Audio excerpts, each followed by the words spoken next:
Hey everybody, it's Michelle, and this is Queer Hustle, where we talk about how queer entrepreneurs can start up and scale. And today I'm really excited because I have Danielle Zarcaro from Paperback Web Development. Hey Danielle, you want to introduce yourself to the crew?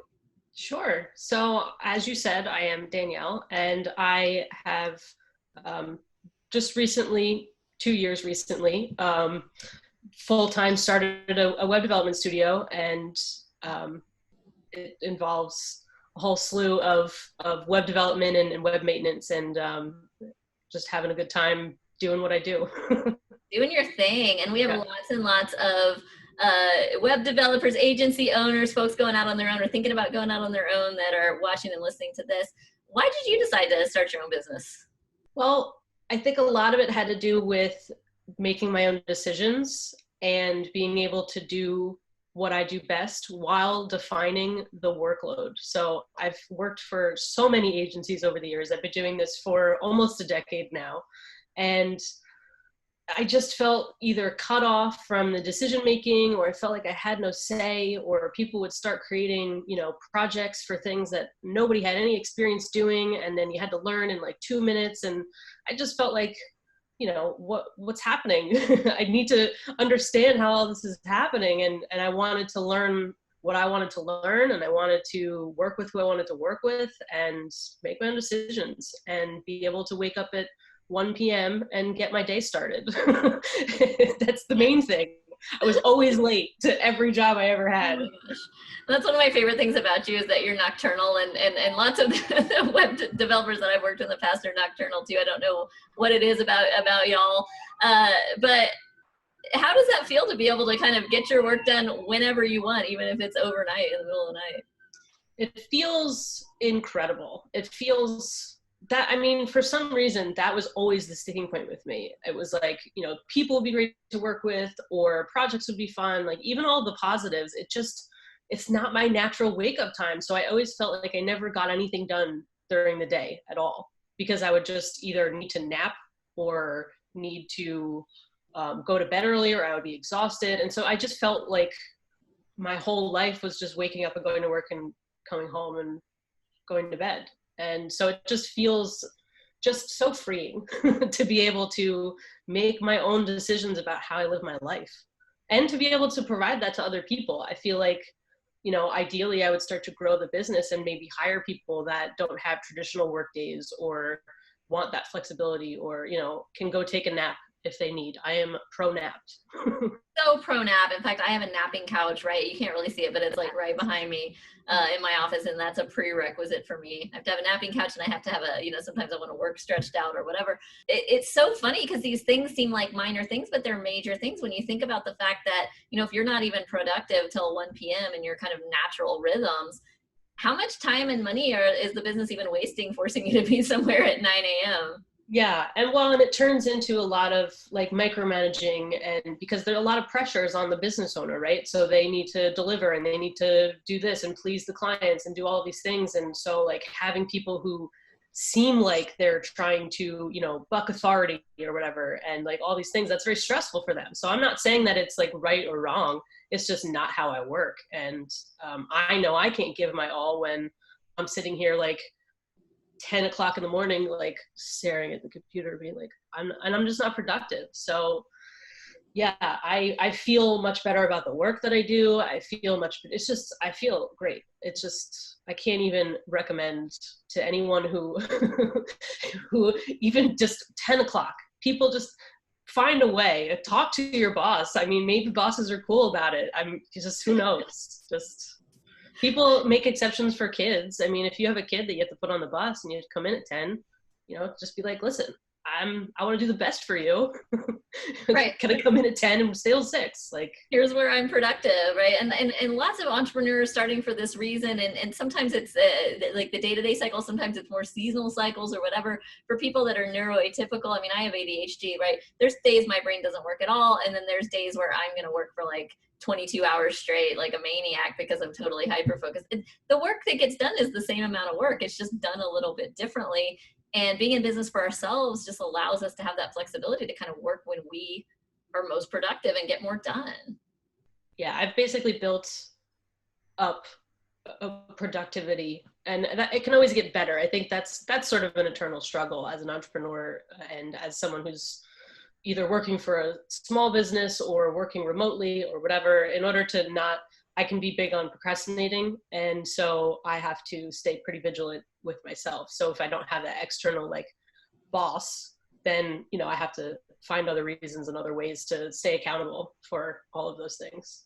Yeah, I mean, let's talk about that for a second, because that's interesting, right? When you make that transition from working to someone else who's telling you, that not only this is what you need to get done, but this is the timeline you have to do it. This is the budget. This is this is what I expect. Here's the KPIs or whatever. And then working for yourself, where your client obviously has expectations, but really as the expert, you're the one setting the timeline, the budget, what needs to get done, what's going to satisfy you in terms of your own work. What's that feel like to all of a sudden need to do those things for yourself? I mean, it's a little bit of, it's overwhelm, I think. And as long as you have ways to remind yourself of the reason. So like, for instance, I found a lot of agencies sort of have too many departments. So they're trying to be those all service web agencies, which are good, but you really have to work hard to make those profitable. And web development always seemed like a second thought, because the return on investment really came with the marketing and the direct line. So if I can find a way to remind myself that like, I'm doing this because I want to highlight web development and custom WordPress websites, whatever else it is that I'm doing, like, so the sort of the why, but also the why in terms of why I'm doing my own business rather than partnering up with somebody or whatever it is. So that is a great motivator to then, be able to be like, oh yeah, okay, so I'm doing it because web development is key, and I think it's really important. It needs to be a spotlight. So this is why I'm doing this. And so, having those big reasons and then having those little reasons, I think, lifestyle reasons and business reasons. And so it can be overwhelming, but, I have the reason why I'm great at procrastinating is because I have OCD and anxiety and, in terms of brain. So it's not typical in terms of like OCD where you have the depictions in pop culture. It's brain OCD. So I'll make too many lists, or I'll organize too much, or whatever it is. So I have to find that balance internally rather than, like you said, having a boss or anything like that. But it's just freeing. It just feels really good because I don't have to explain to some boss why I need to do something a certain way, or I don't need to, so as long as I have that flip side of things, if there's an overwhelm, I can then, if I can turn it around and reframe it, and whatever it is, you're your own obstacle, really. Mm-hmm. So yeah, as long as you can find ways to work with yourself, you're your own coworker as well. So if you find ways to work with yourself, it beats a lot of that overwhelm, and it can become a motivator instead. There's a lot of depth to the subject of learning to work with yourself, being alone with yourself, having to deal with yourself. Even as an entrepreneur, there's times I wanted to write to my ex-bosses and be like, you know what, I'm so sorry, because I am kind of hard to work with, as myself. What do you feel about entrepreneurship just as a vehicle for personal growth and self-discovery in that way? It's an underreported side effect of it, I think, because I never thought of myself as somebody who would be an entrepreneur. So I was always like, I know that I don't belong in an office. I know I don't belong here, but like, what does that mean? To me, an entrepreneur was always like, oh, they're going to go find, capital and start up and hire people and sell their idea and, start a new one. Like, an entrepreneur was this very like, cis white male thing. And it was like, that doesn't seem to fit. But so then circumstances aligned, and the opportunity was presented with myself, because I wasn't a small business owner. To me, conjured up like, a storefront, and like all of these words never really fit. So to be able to sort of broaden the definition of what an entrepreneur was really helpful. And so I think it's kind of really cool that it can become this vehicle, like you said, to explore yourself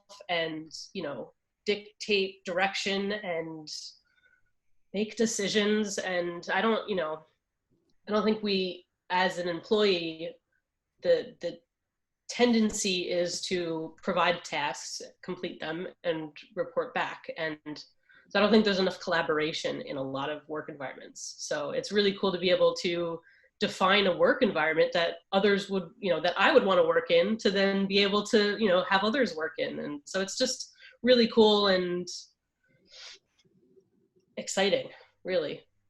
Yeah, I think, we talk a lot about authenticity and kind of showing up as exactly who you are. I mean, and even to like a micro degree, and one of the reasons I wanted to work for myself always among others was I just wanted to wear whatever I wanted. I mean, it seems so dumb, but it was important to me. It turns out what I want to wear every day is the same black t-shirt with like a different necklace, but that's, I wanted to wear what I wanted, and I wanted to be able to come to the office and that not be a hindrance, among other things.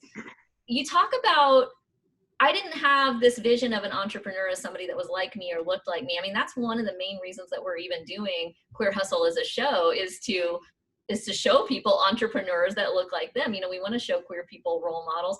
What would you say to somebody that hasn't seen that's queer, that's young, that's starting a business and hasn't seen anybody that looks like them or doesn't have that image in their head? Yeah, I think I relate on a pretty hard level.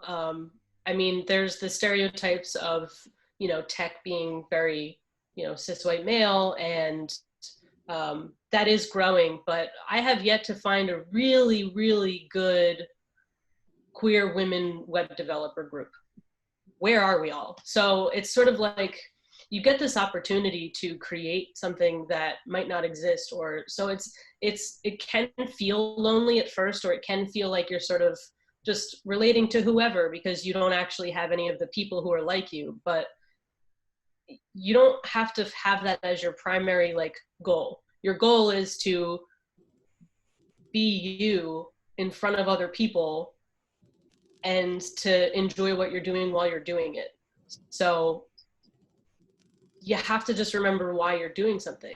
And then, that's really the most important thing. Everything else will come. You'll find your people, you'll whatever, but it's real all about like, why are you doing what you're doing, and are you having fun doing it? And not all the time. I hate that stuff too, where it's like, if you don't love what you do every day when you wake up, then you should be doing something else. It's like, well, no, I hate things sometimes. Like, there's the whole, nothing's great all the time, but if you partner up with some people or you find people, it's liberating, and you have to try to find those little nuggets of excitement, and get to just you get to be visible in a way that is authentic to you, and whatever that means. You don't have to wear like your company's t-shirt and go on a retreat that you don't, you get to just do what you want to do, and see who you want to see, and find the excitement and liberation in having your own direction.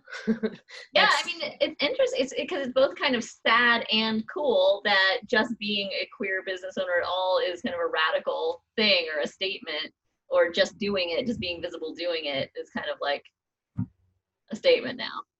Yeah, and if you're your own boss, you sort of get to explore yourself in a way that is authentic to you. You don't have to worry about like you said, wearing whatever you want to wear. It's like, I want to try out looking more butch today, and it's like, cool. So now you don't have to go to work being like, oh, are you gay? Oh, are you whatever? And a lot of that is internalized. I don't think a lot of people are worrying about what other people are doing.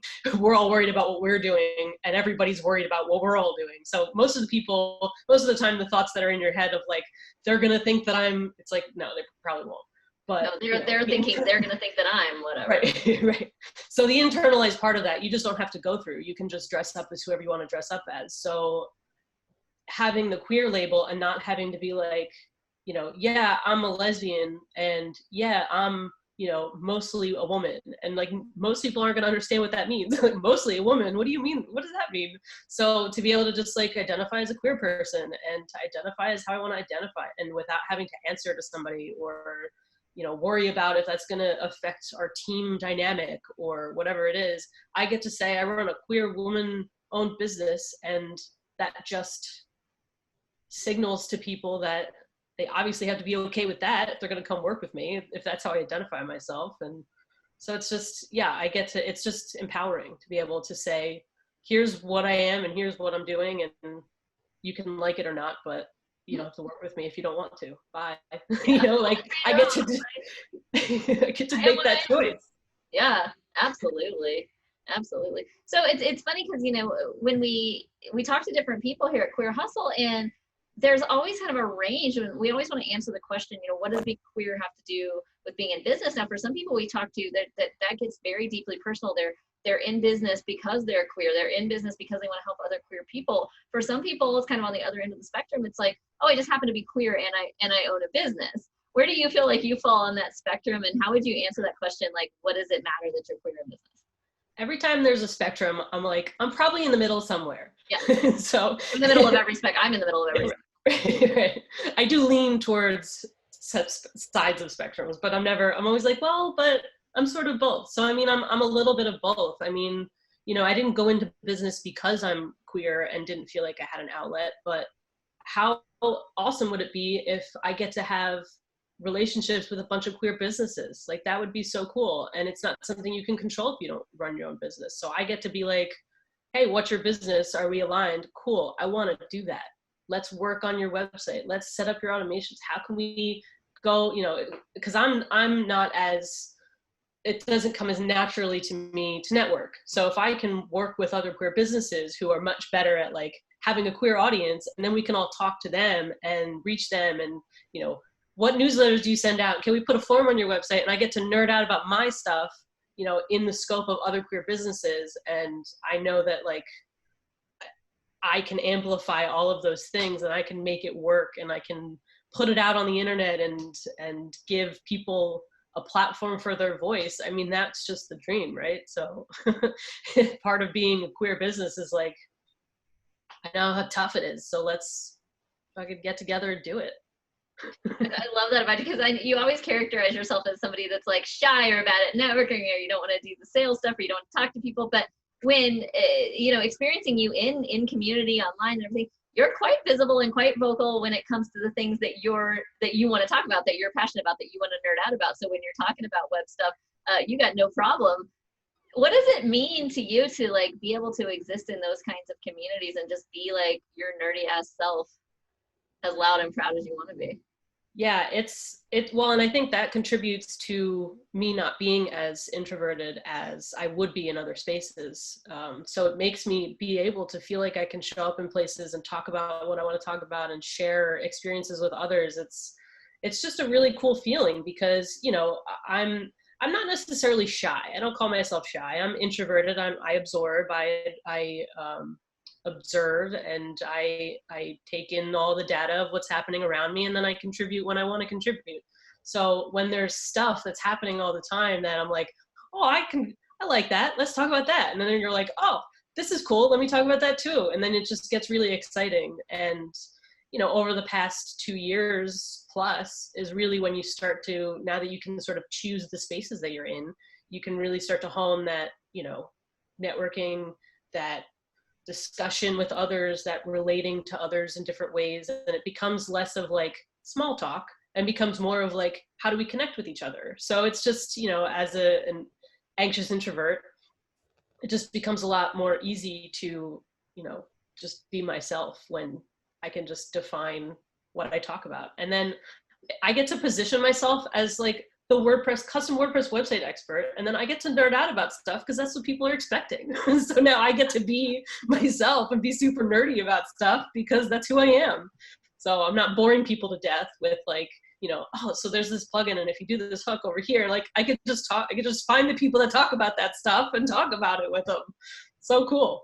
I love seeing you light up when you talk about that. What we're talking about is so important, because when you show up in the queer community, you get to just be like a custom WordPress developer instead of being like a queer person first. And I think this is something that a lot of straight people don't get. And that's why they ask me a lot of questions about, what does this have to do with anything? Queer people don't ask me that question. Straight people ask me that question. Yeah. And we have an opportunity, if there's straight people listening to this or watching this, to do a little bit of educating here. I don't think straight people understand all the time the psychic burden that is on folks to just be like, how out can I be? What can I wear? What can I say? Can I talk about my partner or partners if I'm poly or whatever? Like, can I talk about my sexuality? Can I talk about my gender? Or is that mostly what they're going to see? Or if I walk in looking butch, are they going to see me as someone that is a custom WordPress expert, or are they going to see me as like a butch queer? Yeah. And, there's always, even if I'm visibly not, I'm not the typical female presenting person. So, but even with that, going into every job, there was one job where there was one other queer person that I knew of, obviously. But so there was only that one job out of all the jobs that I've had. And so there's always this point where people are talking about their husband or whoever. And then there's always that moment where you're like, oh, my girlfriend. And then the problem with women is they call other women girlfriends. And then so now you have to be like, do they know that I meant significant other? Or like, so there's just all of this like layers of stuff that you have to deal with, where if you walk into a queer space, it just automatically signifies like, it doesn't friggin' matter. Just talk about whoever. It doesn't have to, you don't have to classify it. You don't have to do whatever. You don't have to specify whether it's your girlfriend or your, girlfriend or whatever it is. Like, you could just talk about whoever it is. My girlfriend or my girlfriend. I had to say it differently. So. Oh my God. And if you say significant other, then you're the nerd that says significant other. Or so it's just partner. People have no idea if you mean business partner or life partner. Yes, that's business partner. Oh, that's the other one. So there's just all this ambiguity that is sort of accepted when you say, oh, I'm a queer business. And it's like, cool. So you're embracing random shit. You're ambiguous about stuff, and that's cool. So let's get down to business. And then you can sort of relate to each other even better on a personal level, because you feel free to talk about whatever. You can, talk about your kids or your pets or your hamster or, your parents or your adopted family or whatever it is. It just immediately says, come as you are kind of thing. Yeah, absolutely. And this is why for straight people watching or listening, this is why we need safe spaces. This is why we have our own Queer Hustle show for our queer business, and why we want to be representative, and why we want to say, hey, there's groups of us out here. You can come be in our groups and hang with us. Because it is hard for people to try to go out into the regular world, which is cis, straight, mononormative, heteronormative, Yeah, I mean, you can say like, people have all of these things that are unique about them, right? So we can all identify in many different ways. So I can identify myself as a lefty business owner, and that's cool. And a whole bunch of lefties are going to get real excited. First of all, we're all going to be like, oh my God, I am too. How's scissors? What about pens? What pens do you use? So like, people are going to get real excited about that, but it's not going to come with the like, oh my God, you're a lefty. I don't know that I can, do I feel okay about lefties? I mean, at one time people were forced to be righties. So maybe at one time it would have been radical to say I'm a lefty business owner, but it's pretty much accepted that you're going to use a hand to write your name. So it's, you can say I'm a woman-owned business, and that is radical in its own sense. You can say I'm a no-nonsense business owner. You can use any adjective that you want, but there's a certain level of understanding and radicalness and excitement, and there's a whole bunch of stuff that comes with that, and it's inextricably linked to who you are in some way, and it's just a piece of you that is really exciting to be able to announce to somebody. It's like 10 years ago, I probably wouldn't have been a queer business owner. It's just not something that I would have done, because I didn't see other people who were queer business owners. And so it's just something that is really exciting to be able to do as well. It's not just radical. It's not just liberal. It's not just whatever. It's just exciting. It's just a relief. So to be able to show up as you are, and then to signal to others to show up as they are. It's sort of this really cool way to just live life. That's absolutely right. And that's really the crux of it, is when you are your own authentic self and show up as you are giving other people permission to do the same, not to show up as you or as a copy of you or exactly like you, but exactly who they are, and feel like they can express authentically as well. And that is a beautiful thing. There's so many people watching and listening to this that haven't started a business yet, or really on the fence, or really thinking about it. What would you say to somebody that's kind of like, doesn't know if they want to take the leap? There's nothing that says you can't try. Many people do multiple jobs at once. Give it a shot. There's so many Facebook groups. There's so many places you can go. Just see what happens. You don't have to quit everything and become an entrepreneur right away. That's what's really cool about the world we live in right now. Try it. And if you enjoy any aspect of it, see how it can grow. Like you're never going to do it if you just decide that's too hard or whatever. And maybe that just means you're not ready. But if it's something that keeps popping up and keeps tapping you in the back of your head and is like, what about this? What about this? You got to answer it. You got to at least give it a try, and reach out to people. Don't think you have to do it on your own, and let's see what happens. Why the hell not? Why the hell not? I love that. Danielle Zarcaro, Paperback Web Development. Thank you so much for being with us today. Of course, this is awesome. We'll see you next time. Bye. All right.